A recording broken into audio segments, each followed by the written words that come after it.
রোজা রাখার জন্য নাওয়াইতুয়ান পড়ার কথা না কোনো হাদিসে আছে না কোরআনে আছে, না রাসূল আকরাম সাল্লাল্লাহু আলাইহি সাল্লাম এরকম কোন নাওয়াইতুয়ান পড়েছেন না সাহাবীরা করেছেন।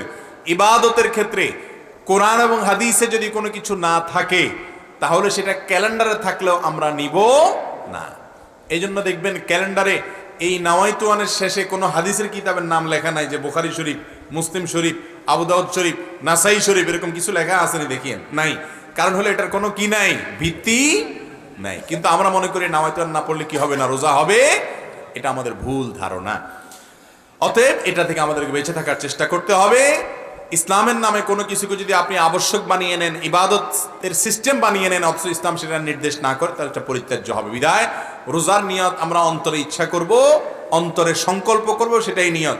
মুখে আর নাওয়াইতুয়ান পড়ার প্রয়োজন নাই। এটাকে আবশ্যক মনে করলে, রোজার জন্য জরুরি মনে করলে বেদাত হবে। কি হবে? বেদাত হবে।